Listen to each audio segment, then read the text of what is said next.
As far as singing in this particular production, what can I say? It's the greatest production in the world. Yes. All of the Otto Schenk, Schneider-Simpson productions, you just can't beat them.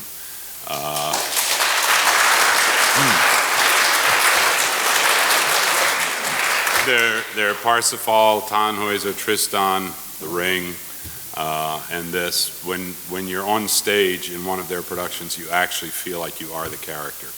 Yeah. And you can just relax. I mean, Hans Sachs is the longest male role in the repertoire, but I always say in this production it's like a pair of comfortable shoes, old shoes. Oh, very appropriate. Really, you just relax into it and everything. So many productions you're fighting the production as well as singing. But you can't beat that team, and I'm just so glad to be able to do this in its final run.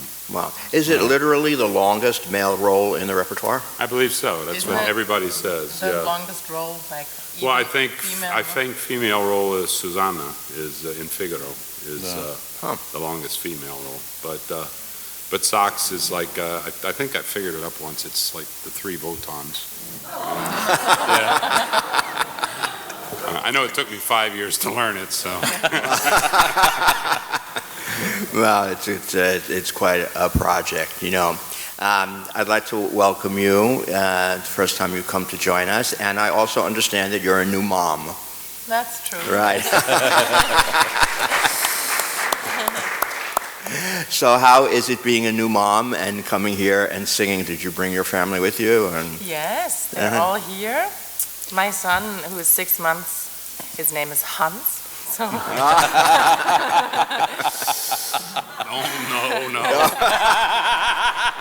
I think congratulations are in order, right? I find it's like a gift, you know, to on top of being a mom and having a lovely family, to be able to be part of such a big thing, and every time I enter the stage I feel like, okay, so this on top of everything, you know, I can do this on top of everything, and it's really, it's a pleasure. Oh, great. And Mr. Botha, I know you have sung in this production before. Yes. Because I remember seeing you in this production before, you know. Have you done other productions of Meistersinger besides this one? Well, yes, I think 1, 2, 3, 4. We've done, Jim and I done one in Chicago, the Kleinborn production. Then I did the Otto Schenk production in Vienna, one in Meistersinger in Berlin, Volksoper Wien is also a different production. And in Köln also I did a very, very funny production about the whole piece. But most of the parts that I've sang here was sing with Jim here in New York. Okay. And what do you think of the part of Walther? Oh, I love the part. I mean, I am Walther von Stolzing.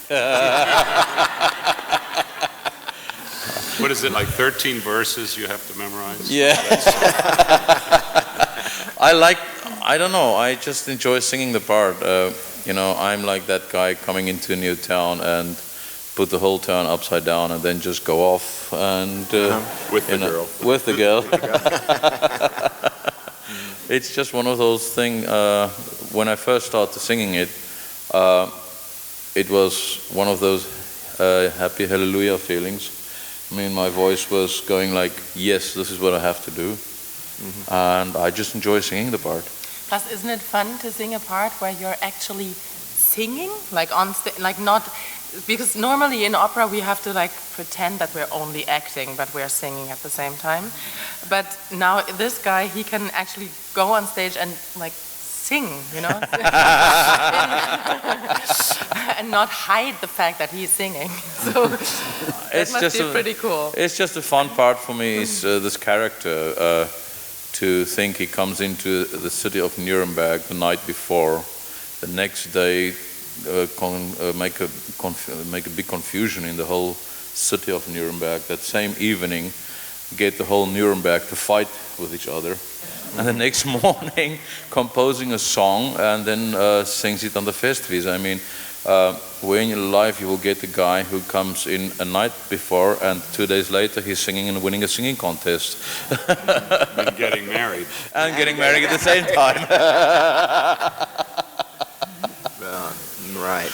A question I ask for each one of you, after this project at the Met, what is the next project that you will be singing in, anywhere in the world? What's your next engagement after this? Well, for me here at the Met, the Grand Inquisitor. Don Carlo. I will be in Budapest for a New Year's concert of The Creation, and then I will. My next opera is in Zurich, Juliette by Bohuslav Martinu, very unknown piece. What is that piece like? What is that? It is. It's a very interesting piece. It is called Juliette, and I am Juliette in the piece, but it's not the main role. The main role is a tenor who is falling in love with this woman Juliette, but in the end you find out it has all been in a dream, and it's very abstract. It's a little bit Kafkaesque.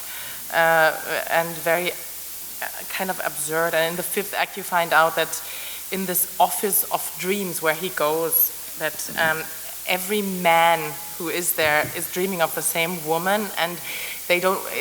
Those who don't want to wake up are the people that get crazy and are in a hospital for I don't know, psychotic diseases. So it's very it's a psycho thing, and the music is somewhere between Janacek and Debussy maybe. It's very I know it's really weird. And there are many versions. There's a version in Czech and a version in French and a version in German, which are all authorized by Martinu, but I think we're doing it in French. So doing the French. It's interesting. Yeah, sounds very interesting. It's really interesting. Yeah. And what's your next project? Well, my next project will be in January next year, doing the Tannhäuser in Chicago. Wonderful. Got this. And what do you think about singing the role of Tannhäuser? Well, it's a challenge, especially the second act. Basically, for all tenors, in all the Wagner operas, the second act is the most dramatic part of it. Meistersinger is the Überallmeister. When you start giving too much voice there, you can ruin yourself for the Schusterstube. In Tannhäuser, the second act, after the fight scene, the Singerkrieg, the Erbarm dich mein, that huge ensemble that's coming afterwards, that's one of the points where you just start singing it. But it's one of those pieces. The last act is a very low act, so it's nothing to sing. Do you have a favorite part that you enjoy singing above all others? Well, it used to change a lot, but Sachs for me definitely is my favorite. Even more than Wotan, although Wotan's been very good to me. But and Sachs was the last big thing I learned, and in fact, some people were asking me to learn Gurnemans, and I said no, thank you. I said Sachs is the last. That's the last. That's enough. But if you had told me 10 or 12 years ago that Sachs would be my favorite role, I would have said you were crazy. Because one of the reasons it took me so long to learn it was I couldn't get into the opera. To me, bum bum bum bum bum bum bum bum bum bum bum. That's not Wagner to me. I was used to all the esoteric things, And then after a couple of years, it dawned on me, oh, well, this is a comedy, so okay, fine. And but after a while, everybody kept saying, just stick with it. There'll come a day, when all of a sudden, and it did. It happened. I mean, it's like the light bulb went off, and I realized, what an incredible character this man is. Amazing. He's the kind he's the kind of person we'd all like to be, and the music, of course, is gorgeous. I mean, the whole opera is just so gorgeous. There's nothing I would cut out of it, and so that's my favorite. Okay, Ms. Dasch, do you have a favorite? It's hard to tell. I mean, I would say usually the opera that I'm doing at the moment is my favorite one. But I think really like my favorite part is Gretel in Hansel and Gretel. Yes, I've done that a lot when I was younger. I know it sounds silly, but it's actually a very fun part to do. And I like, I don't know, the innocence and the being a child on stage makes you somehow protects you, I don't know. It is much less complicated than all these Elsas and Elisabeths. And I love them and I appreciate that, but I cannot say that singing Elsa or Elisabeth makes me happy, you know? It's afterwards I always feel a little gloomy for 1 or 2 days because it's very exhausting, and B, it never has a happy ending. And that's good and it's necessary and it's art, but if you ask me about my favorite, like what makes me happy, then it's probably more Gretel, and then Gretel in a more developed stage would be Eva, so because it has a happy ending. Also. And she is in some ways you could call her a child as well. So this is makes me happy as well. Yeah, and I understand your thought completely, and it's an absolutely gorgeous opera, Hansel and Gretel. Yes, it's absolutely beautiful. Yeah, and very sophisticated. So, yeah. Yeah, and it's a little bit like Wagner for beginners. Yeah. Mr. Botha, do you have a favorite part? Oh, I've got a few, from which Meistersinger is basically the most favorite part for me to sing, except apart from Othello and André Chenier. I just really do enjoy singing this part. Just because, you know, I can be myself on the stage.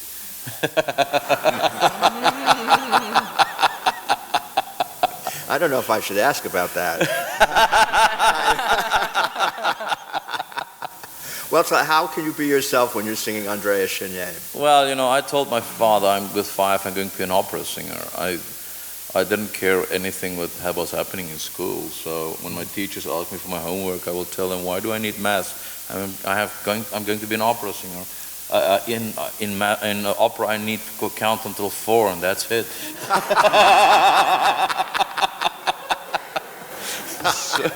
So needless to say that my teachers at school all thought that I would become a criminal because I was one of the worst students in my life in school until I get into the opera school, and everybody was surprised that I just, you know, all of a sudden I've had all A's, right? My papers were always A's and everything because it was what I wanted to do. Right. I was skipping classes to sing in the chorus. Right. And you studied in you're from South Africa, correct? Right. That's correct. And did you do your studying all in South Africa? I did all of my studies in South Africa. Oh, great. And you, Mr. Mars, you did in Baltimore? Right, yeah. I'm from Baltimore, and I was at University of Maryland for a year, and then the Peabody Conservatory for a couple of years, and then transferred to the Academy of Vocal Arts in Philadelphia, and from there to the Met. Right. And you, I think I read somewhere you studied also with Rosa Ponsell? I did. And what was that like? We lived near each other in Baltimore. It was incredible working with such a legend, Rosa Ponsell. I mean, she was the best, and a huge heart. And so it was quite an experience, really. Right, great. And Ms. Dasch, where did you do your professional training?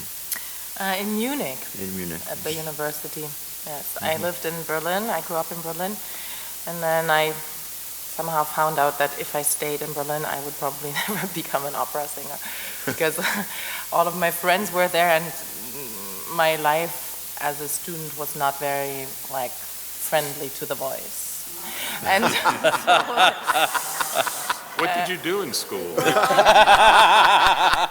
Thank you for asking. Well, you know, I was a very passionate Girl Scout, so I used to do lots of campfire singing, and and also lots of partying, of course. And so I thought, if I really want this to be a serious job option, then I should definitely leave Berlin, and it was the right decision. What was the first role you sang professionally in opera? after you finish your studies? I was in the chorus in Baltimore of La Boheme, and I did the guard in the third act of Boheme.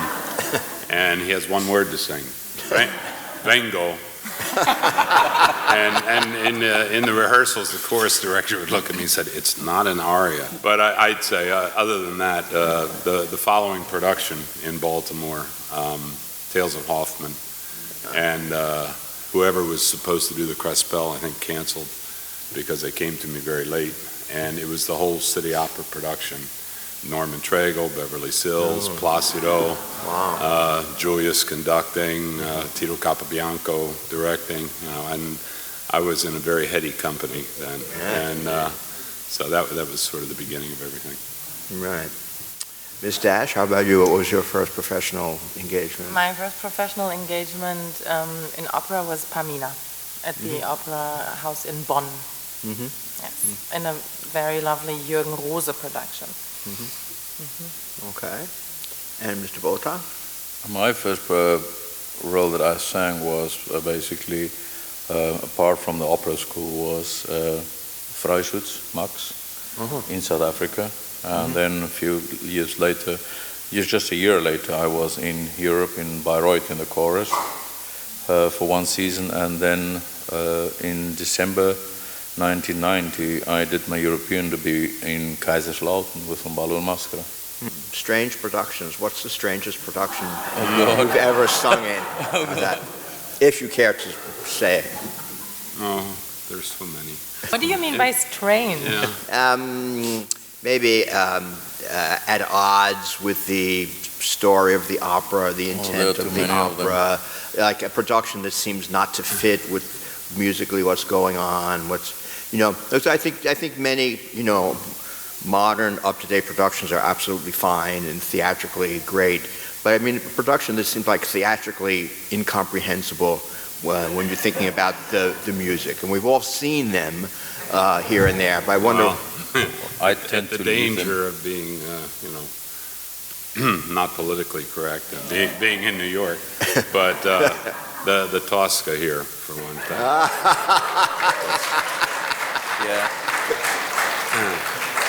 And that was only outdone by a Tosca in Madrid one time, where everybody on stage was either a priest or a nun, including Scarpia. He was a priest.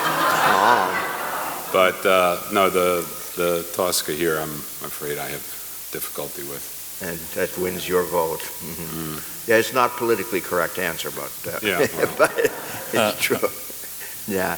And you guys, any production that just seems not to fit there's a whole bunch of them, and I tend to, when they ask me to sing in them, I tend to say no. Okay. I rather sing classical productions because that's what we study. When you come to an opera house and you found out as a singer that you know more than the producer, that you know your part better than the producer is doing his job, it makes you think. In our contracts, they give us a contract. Like for me, instance, my contracts are negotiated 5 to 6 years in advance. So I know exactly 2020 what I'm going to sing. Then I will come into the theater, and there's this producer, and then I found out I know the part better than he is knowing it. It makes you think, and then you've got the question, am I going home? Or what am I going to do? Because we need the money because we are living from this job. And at the end, you stick into it and you just think about, all right, take the money and run. That's what it's becoming to. I have started fighting against this because I just feel it's very unprofessional against our singers and expecting us to cope with a producer that's not prepared well enough. So much so that I have done a few times now, ask the house to send the producer home so that he can do his job. I did a ring. I did a ring like that once in London, and I won't mention any names, but no, we don't mention the director, who was Russian, came to the rehearsals not knowing one word of the ring, of the text, and he didn't speak anything but Russian. Yeah. No English, German, French, Italian, nothing. And during the rehearsal period, he had a translator sitting there next to him, and he'd say, "Okay, just go ahead, do something. This is Rheingold." And we all kind of looked at each other, and we'd all done it before, so we just started walking around. Then after a minute or two, the director went like this. And the whole time we're singing, the translator is translating to him, in Russian what we're singing. And so then they'd come up with a picture that he wanted to see of us, And then we'd get into positions, have a picture, and then they'd say, "Okay, do something else." And then he'd put his hands up. And, this went on several times, And after a couple of days, one of the members of the staff, visit Covent Garden, came to me and said, "So, James, how are things going?" Wrong question. And I said, I'm not going to tell you what I said. Words they'd never heard within the walls of Covent Garden before. But anyway, I said, we're getting through it. No, really, I'd like to know. Well, we're working our way through. And no, I'd really like to know. I said, okay, if you really want to know. And that's when I told them what I thought. Well, anyway, after that production, my Wotan's spear was an aluminum javelin. And at one point I said, well, there's supposed to be runes carved on this, And he said, huh, what? I said, runes, treaties, laws, to do. So the next day I came into rehearsal, and in electrical tape, they had on there, R-U-N-E-S.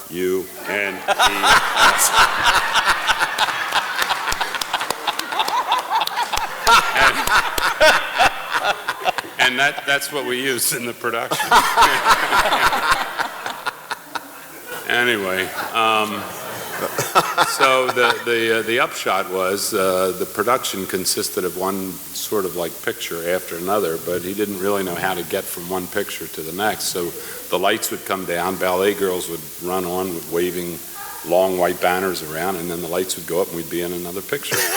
And that was Rheingold. And so he was fired, and they brought in Götz Friedrich to bring his ring from Berlin, which I also had problems with, and the tunnel, the Washington subway tunnel. And but anyway, there've been several. But something that you said about us knowing the story better than the producers. I remember in San Francisco, my second favorite ring after the one at the Met was Klaus Leinhoff's production in San Francisco. This is back in the 80s. And they had revived it a couple of times, and so for the last revival, they brought in another director to, sort of clean this production up and everything. And again, I won't mention a name. And initials AS. But anyway, basically a theater director. And he just, he didn't know. He didn't know who was singing to whom and everything, and he was looking at the libretto the whole time. I won't go into all the stories. But my kids were with me, and they were, I think, like 4 years old. And at one point, we're all sitting in the rehearsal department, and my kids are explaining the story of Siegfried. And Jane Edlund, who was the Brunhilde, said, it's a sad state of affairs when your 4-year-old twins know the story better than the director. Yeah, and which is true. It's not the best situation. It's unfortunately, most of these producers come from the drama theater, and in the drama theater, it's a different way of producing dramas. That everybody is coming there not prepared with the scores, and they learn as far as they go in the production. Whereas if you have, when we start working with singers, the first thing that these producers are quite astonished is that the opera singers know their parts. Yes, they arrive knowing they know the music. Okay, we are coming prepared. And then, of course, they don't know what to do with us because we are not waiting for them to start figuring out here. We want the floor plan because we have to think, You know, when we are singing on stage, we have to do 8 things in one point. You have to look at the conductor, you have to follow the music, you have to think of the text that you're singing, you have to play the character, you have to interact with the other characters, you have to think, oh, is the voice going to do this? And it's so many things you have to think at once for a whole evening.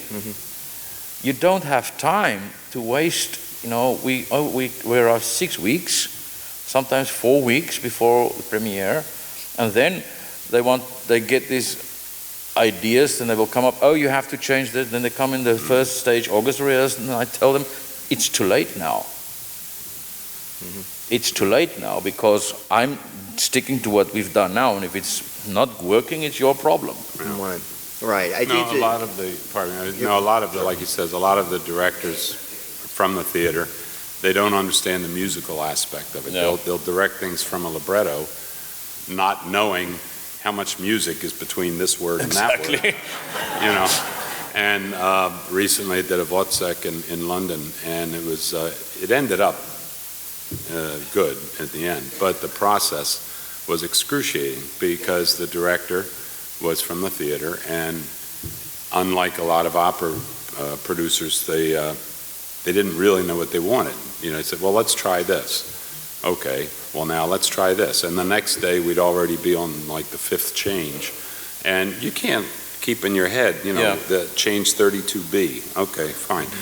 And so it's more of experimentation with them. But I had one production years ago in Italy, Figaro, where the guy actually tried to direct the opera from the Beaumarchais play.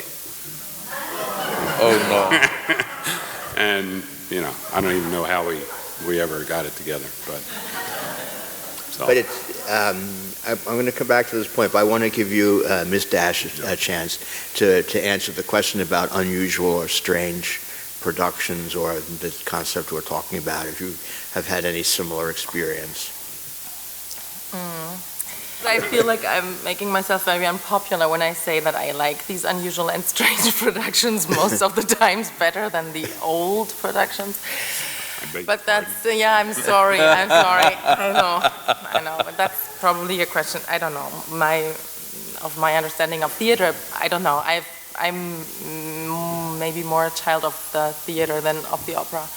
So I am in Berlin we have so many drama theaters, and they have been for years all on a very experimental path. And so when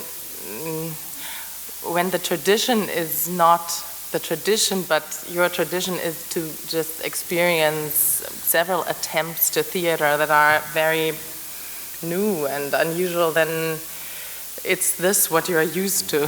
And for me, I don't know, I appreciated, for example, here at the Met, where I've seen several productions now, I appreciated most the Lady Macbeth of Mzhensk, which I found just outstanding. And for me, actually, it doesn't so much matter what it looks like. I just have to have the feeling that everybody on stage knows what they are doing and that they are part of a concept. Even if I listen to music, for me, it's not about, oh, this tempo is wrong. No, this is not the way that I listen. The way I listen is there an interpretation going on, or is it just we play the music, you know, from top to the end? And if I can feel an interpretation, I can look at it and I can say, okay, this may not be my taste, but at least I can see someone has done some work on it. And this is the same when I watch theater or opera on stage. It doesn't necessarily, I don't have to like it. I just have to see that everybody is following each word with their minds and not only delivering, you know, beautiful sounds. And that people are really acting and interacting together and making the piece work in one or the other set. You know, and then for me it doesn't matter if I see a Figaro in an 18th century set or in a, early 20th century set. I just see that the interaction of the characters work and that there's tension on stage. And it would never come to my mind to say, yes, but they are talking of a chair and there's no chair on stage. So what? you know? You can see 20th century paintings where it says a party and you don't see any person on it. You just see glasses and, I don't know, abstract things, but still the painting is a party. And this is what art is also about. You know, the transfer in our minds, that things don't have to be like 1 to 1, like they're talking about, I don't know. It doesn't have to be like literally No, exact, not right? for me. I mean, as long as it makes sense and as long as I can, as it, you know, tickles my intelligence, then I am somehow, yeah, not maybe always convinced, but I am interested. And I need to be interested when I'm in the theater. And when I get only the things that I expect anyway, then it's like Christmas, it's every year the same. And I don't need it to be every time the same. I appreciate it when, you know. So I know No, I agree that things don't always have to be the same. You don't want to see something that was done 40, 50 years ago. I mean, when we look at the old pictures of things from 1920 or whatever, they look funny because we wouldn't do that now. But, and I'm not opposed to new things. In fact, I'm always open to new things as long as it doesn't go against the text or the music. Well, that's a problem. Yeah. If you're talking about something and you were talking about a chair and there's no chair or whatever. But I know another Lanehoff production of The Ring I did in Munich. I mean, it was weird. It was satellites and computers and, you know, looking down on the earth and blah, blah, blah and all this. And, but my wife was watching it and she said, yeah, that didn't bother her because the interplay between the characters was so good. I mean, regardless of the physical trappings around the artists, Klaus brought the emotional characters together. As long as they make sense, you know. It have to make sense. I've just in Bayreuth I did a new ring cycle, and you know, in Valkyrie, Wotan his wife is scolding him because he left the sword in the tree. He's warning Brunhilde against the sword, telling her the sword have secret powers. I speak about the sword. Sieglinde shows me the sword. I give the sword a name and pull it out of a tree. All right? And this guy came up to me and gave me a Tokarev pistol. And I said, I'm very sorry, but you know, how do you expect me to be this as a sword? He said, well, the sword is not fitting in his show. And I said, well, then I don't have to do the show. And I said, I don't have to do it. If there's no sword, I'm not going to do it. I'm going home. I mean, after all, it is about a sword, and not just in Valkyrie, but in Siegfried as well. Bum, ba-da, bum, ba-da, bum, you know, yeah. all that. Right. And well, I mean, it's about the story. You know, if you want to tell a story, you have to tell a story. I can quote a very famous colleague of ours, Renate Bresson, when we did a show, Il Vespi Siciliani in Vienna. He came into the first production, and the whole set of Vienna was black stairs from the front of the stage to the back of the stage. And that was our Vespri here too. Yeah. So the Bresson came in and he said to the producer, "Excuse me, sir, but where in Sicily is this stairs?" And the producer said, "Oh, it is in Sicily." He said, "Excuse me, I am from Sicily. Where in Sicily are these stairs?" And then the producer said, "Yes, but I tried to tell a story." And then he took the score and said, "Yes, well, Verdi, I've already told the story. What do you want to tell?" You see, the big thing for me about producers is I don't care if it's a modern production. Most of our stuff that we can do in a modern production today. But if I can find out that the producer don't know anything about the text, he can't read music. 90% of the producers I've worked with in Europe can't read music. And then the second question is, if between the text they will go, "Oh, maestro, can't we cut this music because there's nothing happening here?" Okay? And then then the maestro would look up at them, the producer, and said, well, excuse me, sir, but if you have look up from your little booklet, your CD heft, your CD booklet, you would see the two singers have already staged something. Now then we have a problem. Then there is a problem, man. Then there's a big problem in theater. I also, modern art, yes, I can't do anything with it. I mean, if you tell me there's a glass, all right? My mind works like with pictures, so if I want to see a tree and they say there's a tree, I've tried so much and so many times to going in the Guggenheim Museum and looking in modern art, and I just get frustrated by it because my mind doesn't work in that way. I think for everybody in this world, it all depends on how your mind works with modern music and with modern art. I will never sing, for me a modern opera stops at Benjamin Britten. They asked me to learn Matthäus de Mahler, and I said, sorry, I cannot do it. I don't go further than that. I just stick to Wagner and Strauss. That's more enough. That's enough for me. It's plenty, I can't help having the opportunity of having you here. I have seen, and I'm sure probably everybody here has seen you performing with the late Hildegard Behrens, okay, who we all, I know, remember as a wonderful performer and a wonderful person. So I wanted to ask you, what was it like performing with her and knowing her and working with her? She, first of all, she was my favorite Brunhilde. Every Wotan has their favorite Brunhilde. And she was definitely mine. For one thing, I could pick her up and carry her.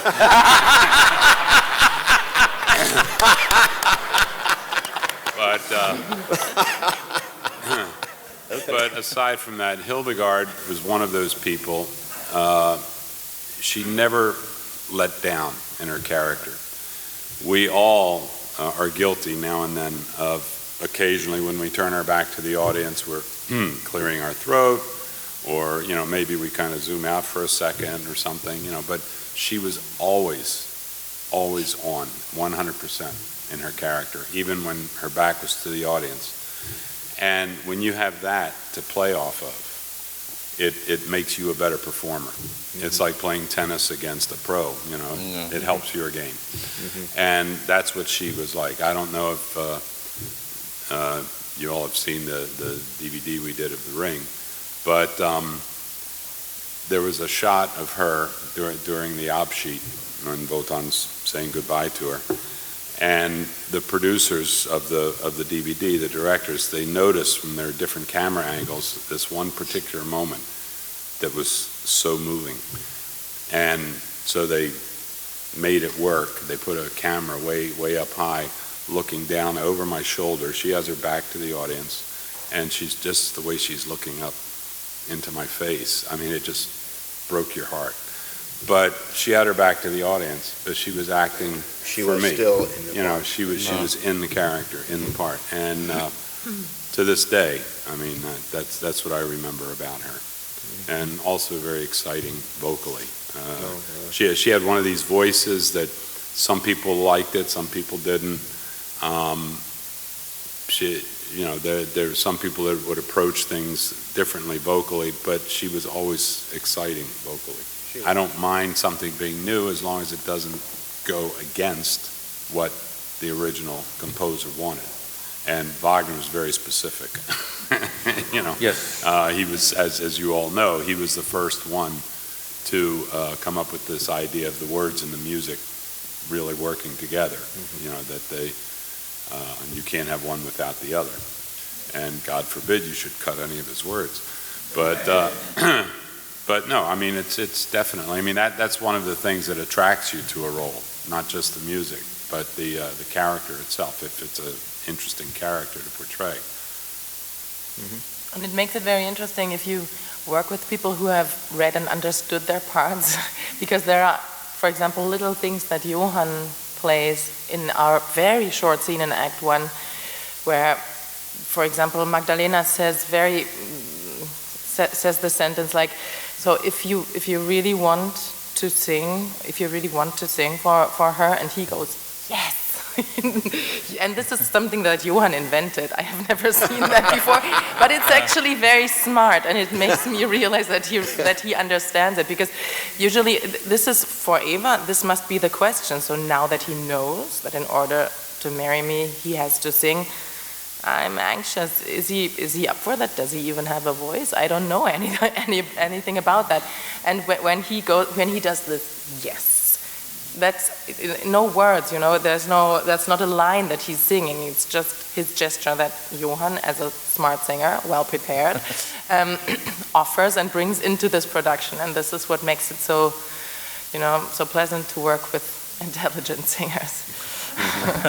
The thing for me is, when I have to start to sing, to work on a new role, the first thing that I will go and I've learned in South Africa a technique where you take all the words in the opera that indicates movement, and you can draw that movement that it's indicating.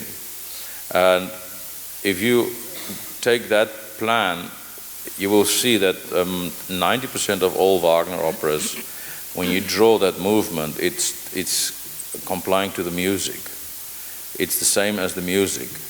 And then if you start taking that movements that the character is making, my best next thing is I will go into a restaurant and I will find out, how does people who fall in love for the first time, when they see each other for the first time, how do they react to each other? How do you move? How do you speak to each other? All right? As when I did Othello, my first indication was, I'm not a person that are jealous. So I did have to find out what it is all about, and have to physically learn how to be jealous, how to show that emotion on stage without killing myself. So I was sitting in places where I would see, and I'd gone to my own family and look at my uncles when they start fighting with each other because the other one have a better car than the other one, And I would say, oh, this is very interesting, I can use this in Othello, The way I move and the way, it's just one of those things.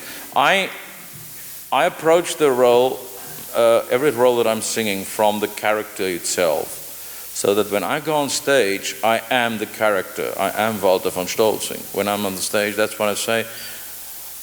I am Walther von Stolzing. And the moment I can play myself, because I know how it was for me when I first met my wife, when we saw each other and I said, okay, she's going to be my wife, no problem. And gone off to the opera. And a few months later, my mom decided, well, this relationship is not going any further. So she organized a barbecue and she told me in so many words, listen, if you don't make a date with her tonight, you will be having troubles with me. So I gone up to her and I said, oh, my mother said we have to go out. And the next thing, we're married, and we are still married, and have 2 boys. And it's just one of those things, and I can delve into that character and really be that character. Again, a question for each one of you. Is there a part that you're looking forward to singing that you have not yet sung? Something that's like a dream part, something that, I'm just waiting for the moment where I can sing da da da da. What would fill in that? Realistic or unrealistic? Either one. Either one. We can play fantasy world here today if we want. You can go. You should have asked me that 20 years ago. Well, what would have been the answer? No, I've done them all, I think. So, my goal is just to keep doing them. So. Well.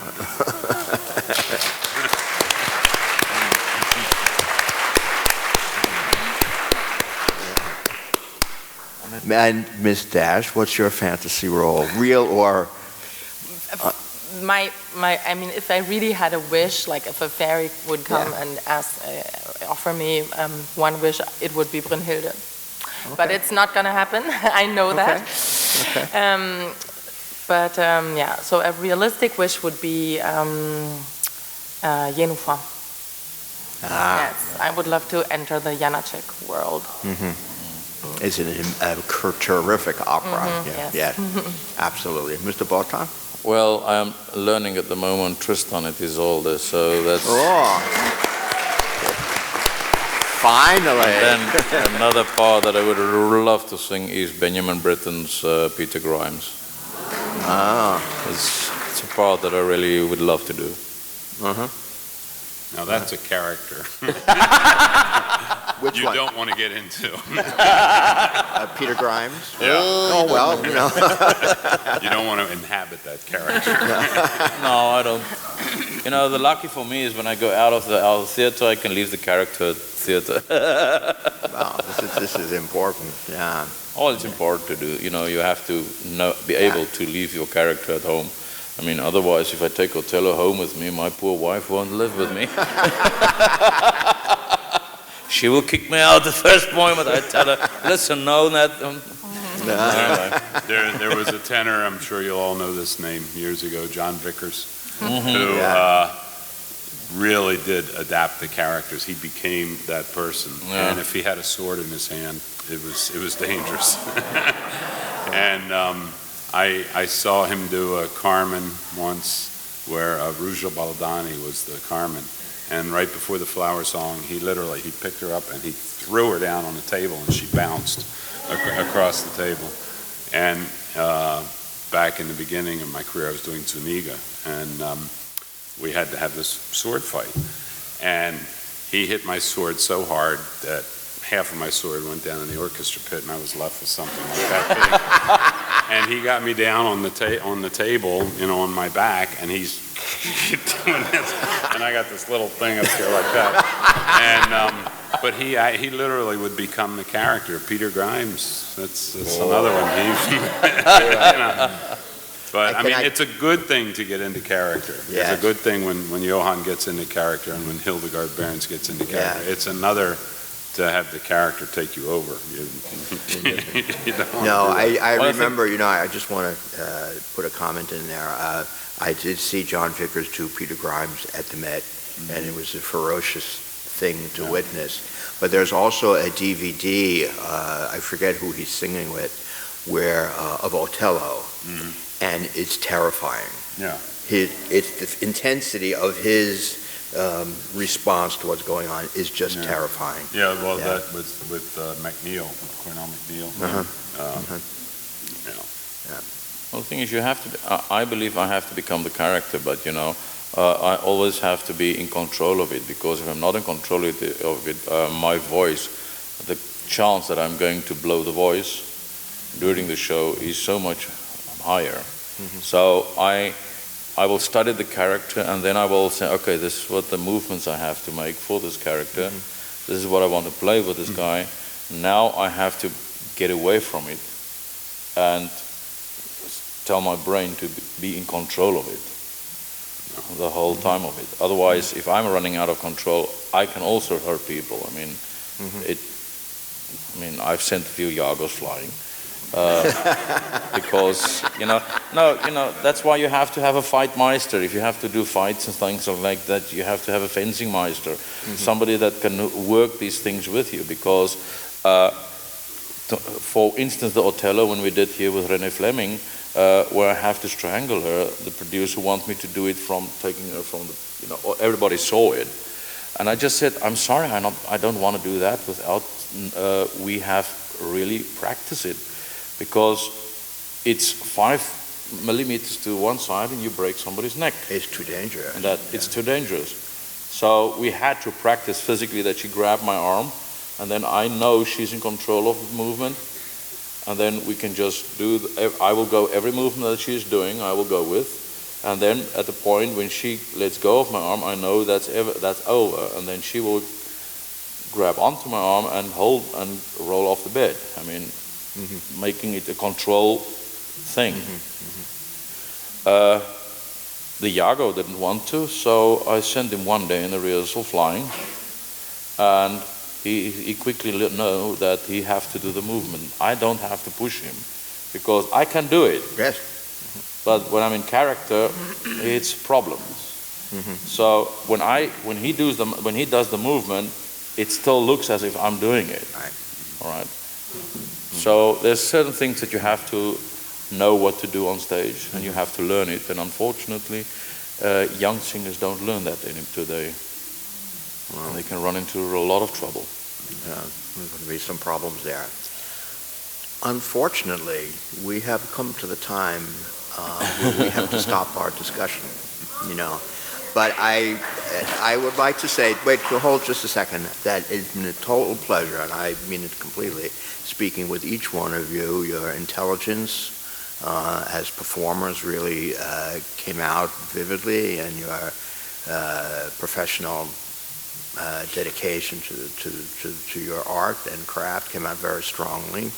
And we are all loving what we're experiencing on stage with Meistersinger this time. And I'm sure that I can say that we all hope that you will all be back singing for us at the Met and maybe visiting us here. Thank you very much for coming.